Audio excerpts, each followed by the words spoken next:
8:25 de la mañana y como decías, Danilo, arrancamos con lo que ha sido por lo menos el saldo conocido por parte del Sistema Nacional de Emergencia de una larga jornada, ¿no? Yo diría que fue más de una jornada con un temporal de viento que azotó fundamentalmente departamentos del sur y este del país con inusitada violencia. Exactamente. Bueno, vamos a estar conversando a partir de ahora con Fernando Traversa, que es el director del SINAE, para conocer un poco la evaluación que se ha hecho luego del impacto de este ciclón extratropical en las últimas horas en nuestro país. ¿Cómo le va, Traversa? Buenos días.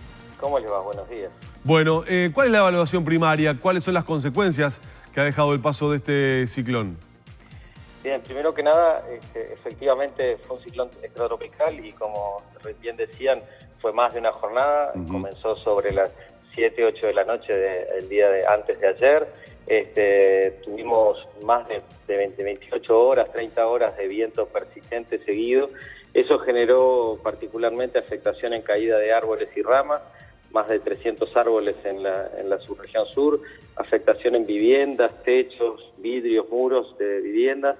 Tuvimos afectación también en cartelería y ornato público, particularmente en los departamentos de Canelones, Maldonado, Montevideo y Rocha, pero también con afectaciones en Durazno, Florida y 33.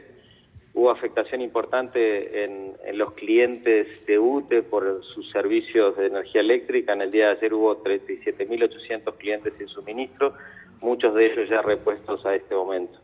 Tuvimos además 33 personas desplazadas durante el día de ayer, de estos 23 autoevacuados y 10 evacuados, pero los evacuados ya en la noche de ayer estaban retornando a sus hogares. Es importante hacer notar que los puertos y los aeropuertos están ahora operativos, aunque los puertos estuvieron 30 horas sin actividad. Y si bien no tuvimos rutas nacionales cortadas, sí hubo obstrucción producto de la fuerte marejada, especialmente en las rutas que daban sobre el mar, tanto por agua como por arena. Y tenemos que decir que hay 3 personas heridas, una mujer en el departamento de Rocha que transitaba en moto y ante una caída de un árbol se vio afectada con politraumatismos y fue internada en Camepa. También es importante hacer notar que no reviste gravedad, pero sí fue un golpe muy importante. Y bueno, y después lo que se hizo muy notorio, una ola de gran magnitud que ingresó a un edificio en Maldonado, afectando toda la zona de la planta baja del edificio, y en esa situación, con la rotura de los vidrios, se vieron lastimadas 2 funcionarias que estaban trabajando allí. Esto en cuanto a las afectaciones, y bueno, y efectivamente hacer notar que el Sistema Nacional de Emergencias, luego de recibir la alerta por parte del Instituto Uruguayo de Meteorología, de las condiciones de vientos esperados, en tanto sistema que es descentralizado, estuvo muy activo en el nivel departamental en cada uno de los departamentos, y complementando las capacidades de los gobiernos departamentales y los gobiernos nacionales para ofrecer una rápida respuesta a la población y habilitar nuevamente los pasos y caminos, asistir efectivamente a las personas que estaban viendo afectadas por este temporal. Fernando, por lo visto, digo esto porque muchas veces a nivel popular existe un poco la tendencia a creer que se abusa de las advertencias, pero en este caso, nuevamente, las advertencias lanzadas desde el INUMED en cuanto a las rachas de viento que se podían llegar a dar, efectivamente se dieron y dentro de, digamos, de los parámetros y de la magnitud que estaban pronosticados. Es así. La verdad es que la meteorología es una ciencia muy complicada porque hay que trabajar sobre la gestión de la incertidumbre en base a modelos matemáticos, y entonces muchas veces esos pronósticos son efectivamente las condiciones cuando se pronostican son unas y luego cambian, y entonces tenemos la tendencia los ciudadanos a decir pero advierten en exceso. Nosotros creemos que para gestionar la incertidumbre es bueno tener información y es bueno estar preparados. Y efectivamente en este caso la advertencia de los vientos que se pronosticaron se dieron en los términos en los que se había pronosticado, y es bueno también que la población esté alertada, esté advertida y que gestione los riesgos por sí misma, porque en buena medida la poca cantidad de gente que se vio afectada, digamos, en el día de ayer, se debe a que la gente estuvo advertida y a que se movió, transitó por calles que no eran las mismas de todos los días, es verdad, con objetos que podrían haberlos lastimado, y en realidad no se suspendió la actividad, pero la gente estuvo advertida de que las condiciones no eran las mismas. Fernando, ayer uno leía en redes sociales y en muchos casos, cuando se mostraban imágenes, fotos o videos de los propios usuarios de Facebook, de Twitter, al ver algunos efectos del temporal y sobre todo el viento, decían, che, ¿por qué no alerta roja y sí alerta naranja? ¿Qué tiene que suceder para que sea alerta roja? Porque a la luz está, cuando uno ve algunas fotos y eso, piensa, ¿por qué no alerta roja? ¿Por qué no se dio? Vamos a explicar cuándo es que efectivamente se acciona la alerta roja para mucha gente que tal vez lo desconoce. Primero que nada, la precisión técnica de cuándo se establece los distintos niveles de color está realizada por meteorología de acuerdo a parámetros técnicos de meteorología. Lo que meteorología acordó con el Sistema Nacional de Emergencia era justamente, en función de estos parámetros técnicos, establecer determinados límites. Los vientos persistentes por encima de 120 kilómetros por hora se consideran, delimitan una advertencia de carácter rojo.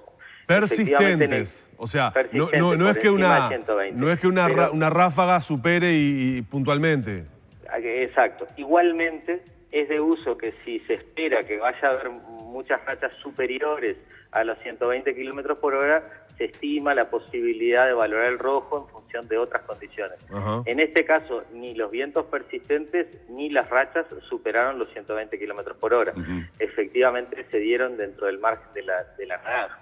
Claro que cuando se dan en el margen inferior de la advertencia naranja, la gente dice, advirtieron en naranja, pero no pasó nada. Cuando se dan en el margen superior de la advertencia naranja, dicen, bueno, capaz que había que haber advertido en rojo. Claro. Y realmente no es fácil, cuando uno gestiona incertidumbre, poder establecer con claridad los límites entre las cosas.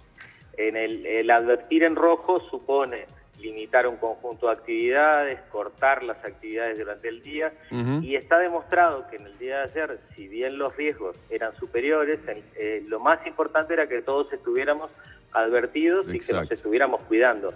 Pero esto no sé si necesariamente suponía que tuviésemos que cortar todas nuestras actividades. Claro. Está clarísimo, Fernando, y creo que además uno ya ayer, temprano en la mañana, notaba una merma en el tránsito, es decir, que aquellos que podían evitar el estar circulando lo hicieron, desde ese pequeño cuidado de quien tiene un vehículo, de no dejarlo ese día estacionado bajo un árbol, ¿verdad? Es decir, son de repente pequeñas cosas en las que cambiamos la rutina, como recién decías, los lugares por donde circulamos, que hacen en definitiva que luego el saldo, como en este caso, sea, bueno, de 3 personas heridas por circunstancias como muy puntuales, pero lo que demuestra que en definitiva todos nos cuidamos un poco más. A eso es justamente a lo que apunta el tema de las advertencias, la difusión que nosotros como medios le damos y el trabajo que ustedes realizan desde el SINAE. La verdad que ha sido muy grato el tener este contacto,